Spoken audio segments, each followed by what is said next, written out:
Hello students, myself Ashnika Saudan and हम discuss कर रहे थे ठाकुर पब्लिकेशन की book English literature prose and fiction 1। ये बुक राजस्थान की सभी यूनिवर्सिटीज एंड कॉलेज इंस्टीट्यूशंस के बीए सेकेंड सेमेस्टर के स्टूडेंट्स के लिए बनाई गई है and it is based on the latest NEP based syllabus.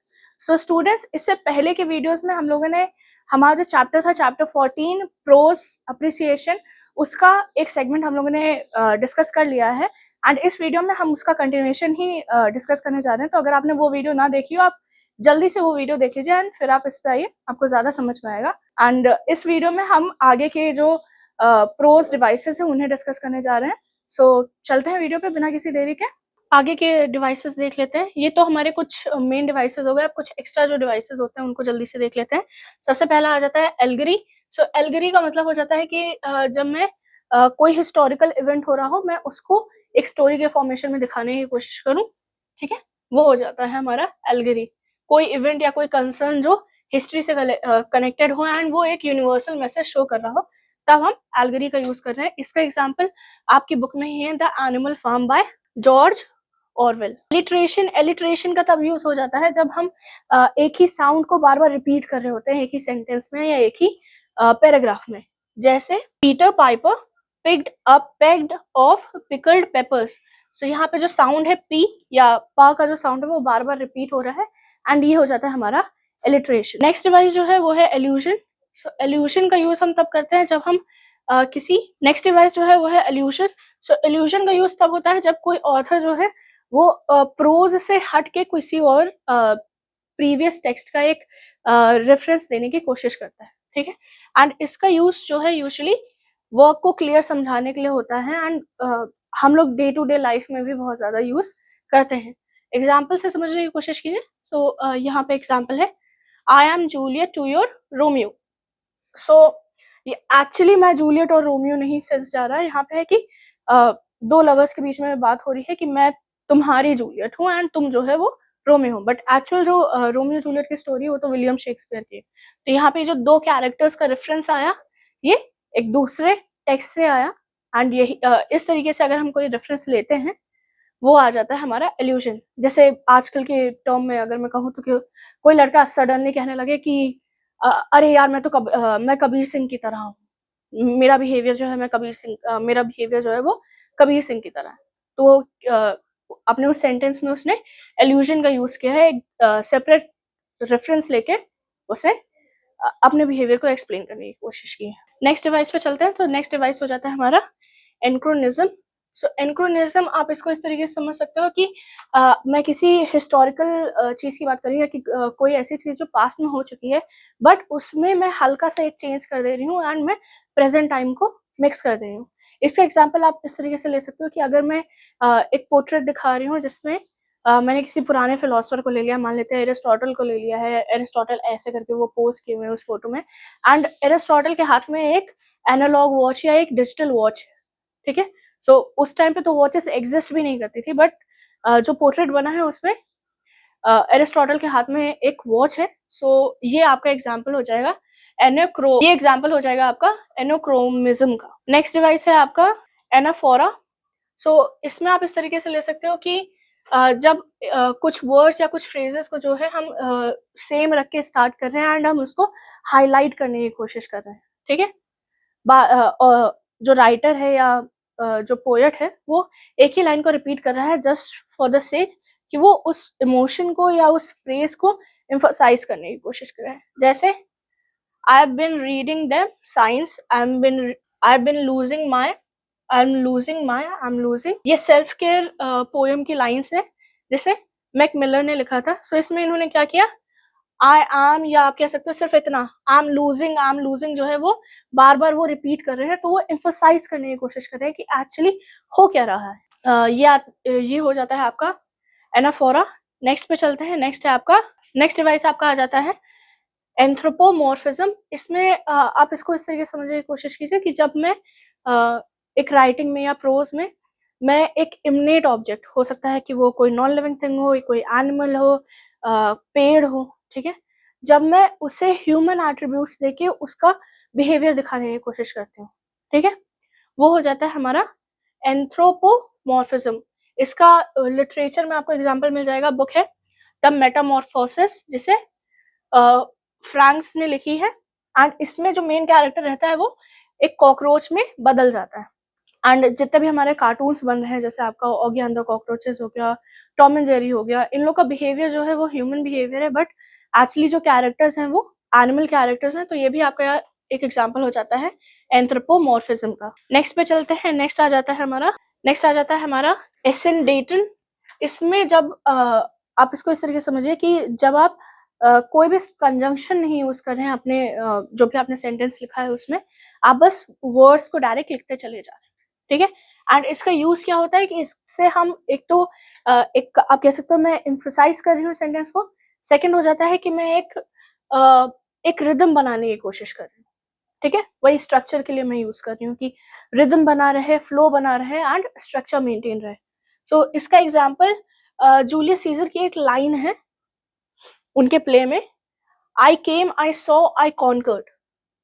तो देखिए वैसे तो सेंटेंस होगा I came and I saw and then I conquered, या I came comma I saw and then I conquered. But just to emphasise कि वो उन्होंने क्या क्या किया या किस वे में किया एंड रिदम को मेंटेन करने के लिए उन्होंने डायरेक्ट बोल दिया मैं आया, मैंने देखा और मैंने कॉन्कर किया। नेक्स्ट डिवाइस आ जाता है कोलोकुलिज्म। इसको आप इस तरीके से समझिए कि जब प्रोज में या कोई भी आपकी राइटिंग वर्क है उसमें आप स्लैंग यूज करें, जो कैजुअल टोन है आपकी, कैजुअली जिस तरीके से आप बात करते हैं, आप उन फ्रेजेस को जब अपने प्रोज में यूज करने लगते हैं तब वो कैलिकुलिज्म हो जाता है। जैसे instead of saying I am going to do it, जो नॉर्मल स्लैंग होते I am gonna do it, या I am not going to be there, I ain't be there, ठीक। तो अगर आप इस तरीके से फ्रेजेस यूज कर लेते हैं अपने प्रोज में, वो कोलिकुलिज्म हो जाएगा। एंड इसका सबसे अच्छा एग्जांपल यूजीन ओ नील की अ हेरी एप है। आप उस प्ले में देख सकते हैं कि जिस तरीके से वो प्ले उन्होंने लिखा है वो पूरा उन्होंने उस टाइम के ब्रिटिशर्स की जो स्लैंग थी उन्होंने उसको यूज करके लिखा है। नेक्स्ट डिवाइस है आपका एपिग्राफ। एपिग्राफ यूजुअली होता है कि जब एक ऑथर कोई भी अपनी लंबी बुक या एक लंबा चैप्टर स्टार्ट करने से पहले किसी आप कह सकते हो कोई और रेफरेंस लेके कोई और पोएम या कोई और स्मॉल टेक्स्ट जो है वो पहले दिखा दे एंड उसके बाद प्रेजेंट कर दे एंड उसके बाद जो है वो अपना मेन टेक्स्ट स्टार्ट करे। सो अगर कोई चीज कोट करके मैंने अपनी कोई अगर मैं कोई स्पीच दे रही हूँ एंड स्पीच स्टार्ट करने से पहले मैं सुभाष चंद्र की कुछ लाइंस ले ली, या मैंने कलाम जी की कुछ लाइंस ले ली, कुछ 4-5 लाइंस ले ली एंड मैंने वो बोला एंड उसके बाद मैं अपनी स्पीच की या अपने पॉइंट्स को प्रेजेंट कर रही हूँ, वो हो जाएगा एपिग्राफ। एंड एपिग्राफ जो होता है वो यूजुअली जो है एक दूसरे ऑथर के थ्रू लिखा जाता है एंड उसका मेन पर्पस होता है कि जो मेन टेक्स्ट है उसके थीम्स और उसके मैसेजेस को इजिली एक्सप्लेन किया जा सके रीडर्स को। ओके, नेक्स्ट डिवाइस पे चलते हैं। तो नेक्स्ट आ जाता है हमारा एपिस्ट्रॉफी। एपिस्ट्रॉफी जो है वो एनाफोरा की तरह ही है एंड इसमें भी एक फ्रेज जो होता है, एक सेंटेंस जो होता है उसका रिपीटेशन हो रहा है। इसका पर्पस इतना रहता है कि रीडर में जो है वो एक इमोशन एम्फसाइज किया जा सके, एक इमोशन जो है वो अवेकन किया जा सके। इसका एग्जाम्पल आप फिर से मैक मिलर की पोएम है आई विल बी देयर, उसकी लाइन है ये, सन और rain I will be there, whether good times or bad I will be there. तो ये बार बार ये जो आई विल बी देयर उन्होंने बोला है, वो बस एम्फसाइज करने की कोशिश कर रहे हैं कि चाहे दिन हो, चाहे रात हो, चाहे अच्छा हो, चाहे बुरा हो, मैं तुम्हारे साथ रहूंगा। नेक्स्ट डिवाइस की बात करें तो ये आ जाता है आपका यूफेमिज्म। यूफेमिज्म तब होता है जब मैं कोई एक हार्ड या रूड या वल्गर वर्ड लिखने के जगह, बोलने के जगह मैं उसका एक सिंप्लीफाइड या नॉर्मल टोन में वर्ड यूज करती हूँ। जैसे इंस्टेड ऑफ सेइंग डेड या फायर्ड, मैं सीधा बोल देती हूँ पास्ड अवे या लेट गो, ठीक है। कोई वल्गर वर्ड यूज नहीं किया मैंने, कुछ हार्श वर्ड नहीं यूज किया जिससे किसी को बुरा लग सकता है। मैंने एक सिंपल टोन में, सिंपल सेंटेंसेस में चीजों को बोला है, वो होता है यूफेमिज्म। आप इस तरीके से कह सकते हो कि डिफिकल्ट चीजों को अगर मैं शुगर कोट करके सिंपल तरीके से अगर मैं एक्सप्लेन कर रही हूँ जिससे जो रीडर है हमारा उन्हें ज्यादा बुरा ना लगे, वो हो जाता है हमारा यूफेमिज्म। नेक्स्ट डिवाइस पे चलते हैं। नेक्स्ट डिवाइस है फ्लैशबैक। तो फ्लैशबैक ये आपने मूवीज में बहुत देखा होगा कि ऑथर कुछ बोल रहा हो या जो कैरेक्टर है वो कुछ बोल रहा है, सडनली वो पास्ट की बात करने लगता है एंड फिर हमें एक फ्लैशबैक दिखाया जाता है। ऐसे ही लिटरेचर में भी होता है कि जब कैरेक्टर जो है वो कुछ बोल रहा हो एंड सडनली वो पास्ट का रेफरेंस ले रहा हो एंड फिर हमें पास्ट की सीन्स को जो है पूरा दिखाया जाता है या पूरा एक्सप्रेस किया जाता है। बस इतना ही है हमारा फ्लैशबैक। ओके, नेक्स्ट डिवाइस पे चलते हैं। नेक्स्ट है हमारा फोरशैडोइंग। तो फोरशैडोइंग आप इसको इस तरीके से समझिए कि जब कैरेक्टर्स, प्लॉट्स, थीम्स और भी आप कह सकते हो जो भी सेटिंग्स आ रही हैं, जो भी कैरेक्टर्स आ रहे हैं, जो भी सिंबल्स आ रहे हैं, वो सब स्टोरी में आगे क्या होने वाला है या स्टोरी के क्लाइमेक्स में क्या होगा, ये पहले से ही दिखाने की कोशिश करते हैं, तब हम उसको कहते हैं फोरशैडोइंग।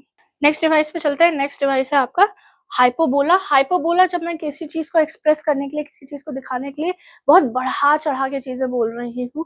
सिंपल सी ही बात है कि वो मान लेते हैं कि मैं कह रही हूँ कि वो गुस्सा है, ठीक है।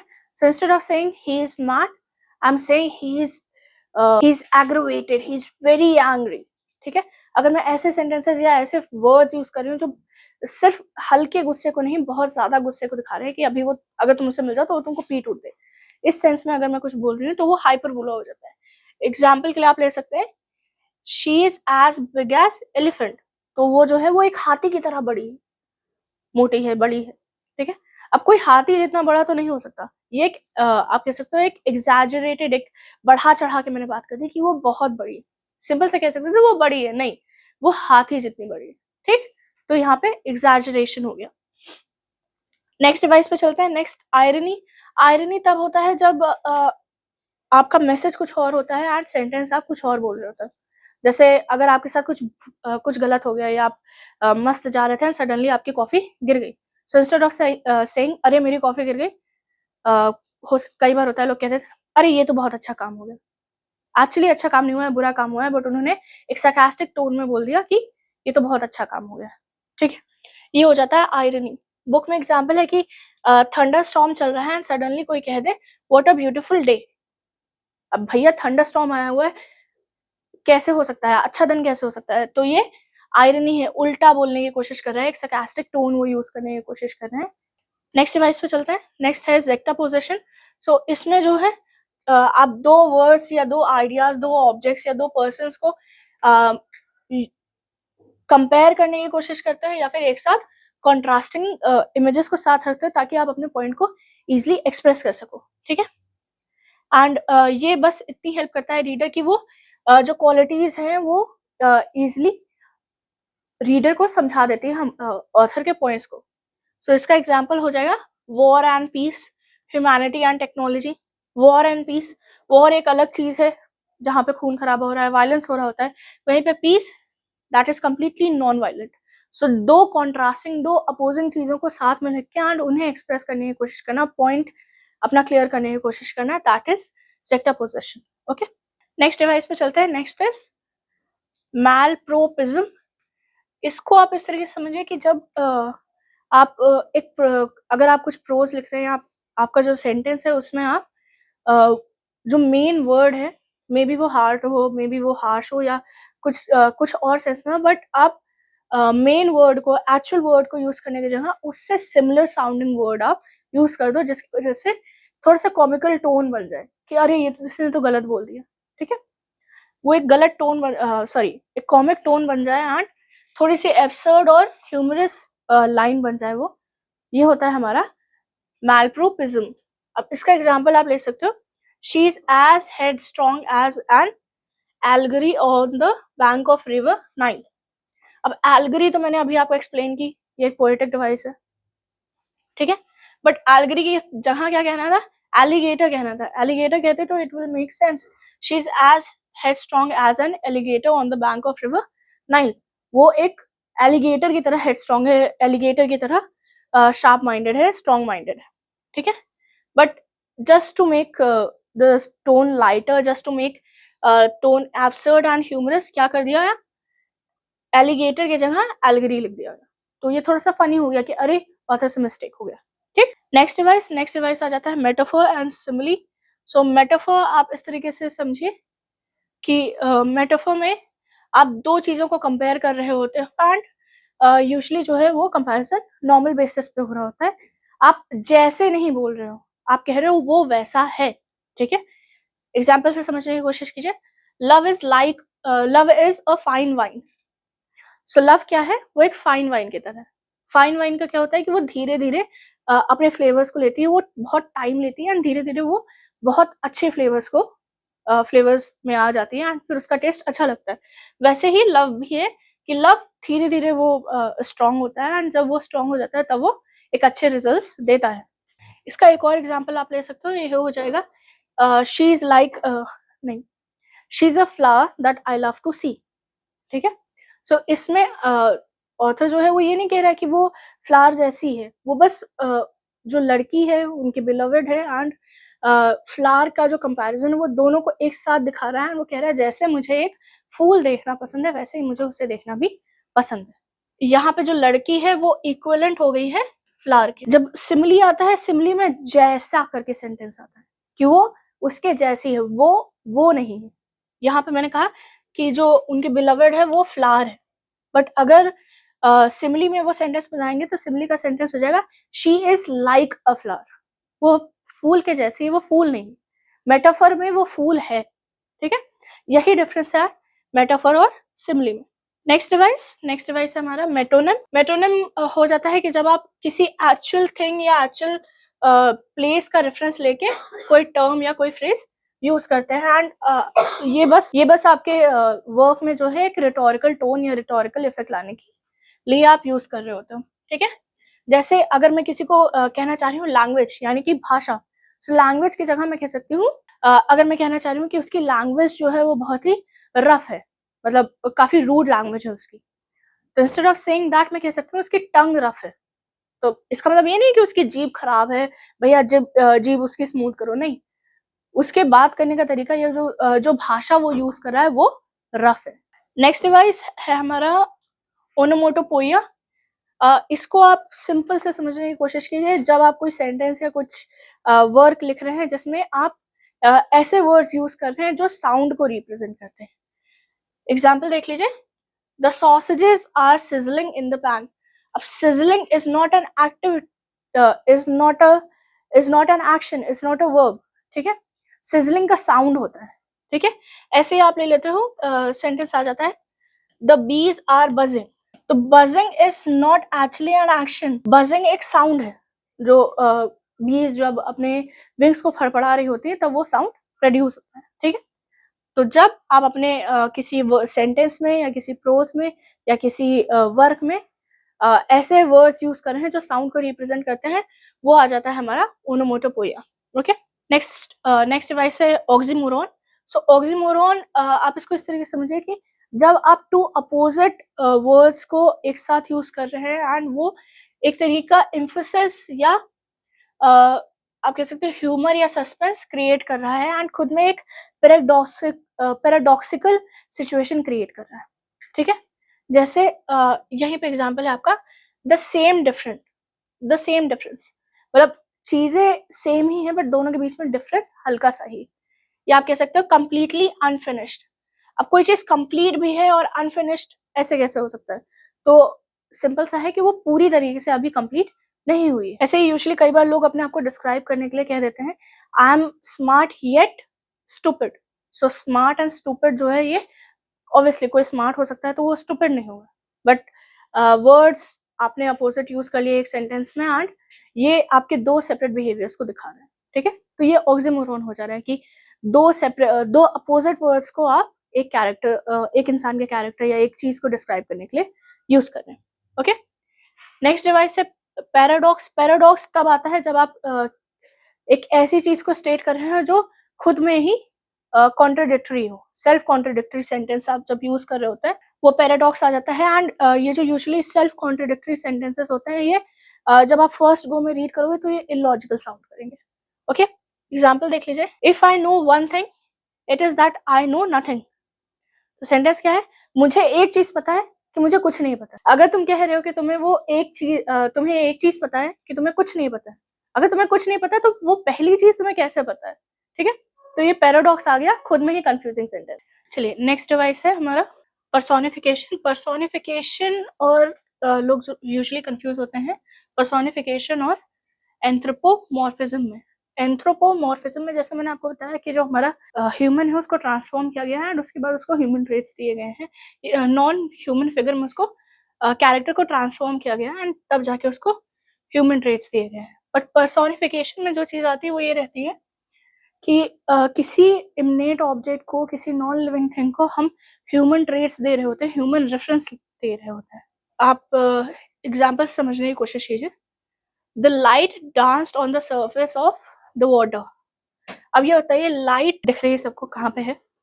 अब देखिए, क्या लाइट डांस कर सकती है? डांस या तो हम ह्यूमंस कर सकते हैं, कुछ एनिमल्स भी डांस करते हैं, बट लाइट एक इमनेट ऑब्जेक्ट है जो डांस नहीं कर सकती, बट लाइट क्या कर रही है? वो डांस कर रही है। यहाँ पे हमने क्या किया, हमने लाइट को जो है पर्सोनिफिकेशन दे दिया, मतलब हमने उसे ह्यूमन ट्रेट्स दे दिए, ह्यूमन एक्शंस वो परफॉर्म कर रही है। ये डिफरेंस आ जाता है पर्सोनिफिकेशन और एंथ्रोपोमॉर्फिज्म में।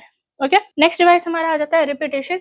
रिपीटेशन में आप ये समझिए कि ये आपका उसकी तरह है, एलिट्रेशन की तरह है। एलिट्रेशन में एक साउंड रिपीट हो रहा था, रिपीटेशन में एक वर्ड या एक फ्रेज बार बार रिपीट हो रहा होगा। जैसे आप ले सकते हैं टाइम आफ्टर टाइम या हार्ट टू हार्ट। तो इसमें देखिए टाइम बार बार रिपीट हो रहा है, हार्ट बार बार रिपीट हो रहा है। तो जब रिदम को एंड स्ट्रक्चर को मेंटेन करने के लिए ऑथर या पोएट जो भी है सेम वर्ड्स को बार बार यूज कर रहा है, तब आ जाता है वो हमारा रिपीटेशन। एंड रिपीटेशन का मेन पर्पस होता है to emphasise something. Okay, next device है सटायर। सटायर तब होता है जब हम किसी चीज को क्रिटिसाइज करने की कोशिश करते हैं, किसी पर्सन को या किसी के बिहेवियर को, इन जनरल किसी भी चीज को अगर हम क्रिटिसाइज करने की कोशिश कर रहे हैं, एक अपोजिट टोन में हम जाके बात करने की कोशिश कर रहे हैं, वो हो जाता है हमारा सटायर।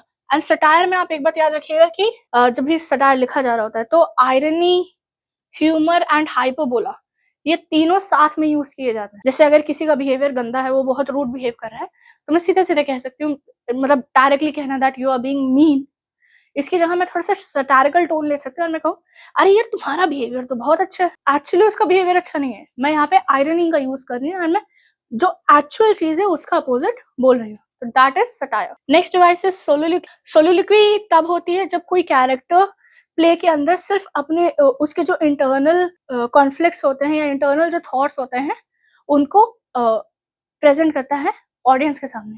इसका सबसे अच्छा एग्जाम्पल आपको मिल जाएगा विलियम शेक्सपियर की प्ले है मैकबेथ। उसमें पूरा प्रॉपर उनका मैकबेथ का एक सोलोलिक्वी पार्ट है जहाँ पे मैकबेथ ने अपने जितनी भी चीजें उनकी सिचुएशन चल रही थी वो सब उन्होंने वहां पे एक्सप्रेस किया। नेक्स्ट डिवाइस पे चलते हैं। नेक्स्ट है हमारा सिंबलिज्म। जब हम किसी ऑब्जेक्ट या किसी इमनेट आप कह सकते हो किसी इमनेट ऑब्जेक्ट या किसी नॉन लिविंग थिंग, किसी तरीके फिगर को किसी सर्कमस्टांसेस को यूज करते हैं एंड उसके थ्रू हम कुछ रिप्रेजेंट करने की कोशिश करते हैं, कुछ एक्सप्रेस करने की कोशिश करते हैं, वो आ जाता है हमारा सिंबोलिज्म।